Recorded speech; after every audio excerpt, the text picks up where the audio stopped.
Welcome back to City News. The gridlock we live through on a daily basis never seems to be getting better. And a new study takes a look at why this may be. So the report found that well over half of commuters who live and work within Toronto are drivers. And tonight we break down why most of us are choosing our cars over public transit. I drive. You drive. Where do you come from?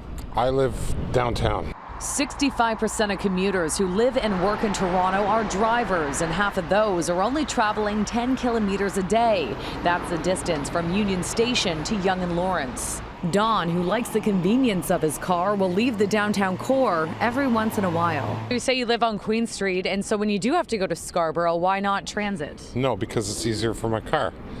I don't have to deal with the transit. Right. Is it longer taking transit? Have you taken the transit to Scarborough?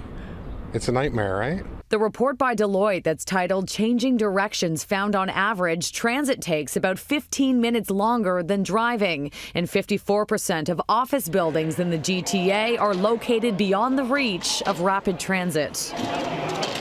Do you drive or take the GO train? I drive every day across the 401. Okay, and how is that? It's terrible. It's awful. Yeah. So why do you choose to drive over the GO train? Well, okay, so you cannot take the GO train to where I work. So you could never take it directly to where I work. So there's no option to do that. The report also found a majority of drivers across the GTA are choosing their cars, even though transit is a much cheaper option. Here's how it all breaks down. If you live in Richmond Hill and travel to Toronto, GO and TTC would cost you $343 a month, while driving would set you back almost double at $662. If you're traveling from Ajax to Toronto, GO and TTC together is about $404 a month, while driving would set you back about $748. Mississauga to Toronto, transit would cost you $367 a month, while driving would set you back $561.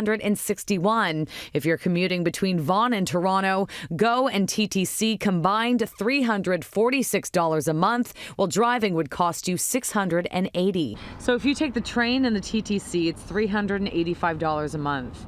But if you drive from Brampton to Toronto, $710 a month. Wow. See, I guess I haven't seen those numbers yet. See, Yeah. I've only been doing this for like 3 months. I just moved out there 3 months ago, so.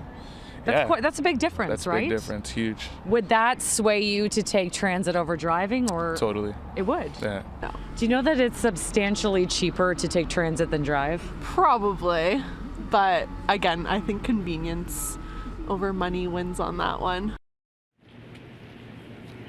Well, according to this report, it estimates that the inefficiencies in the GTA's transportation systems is costing the region $6 billion every year.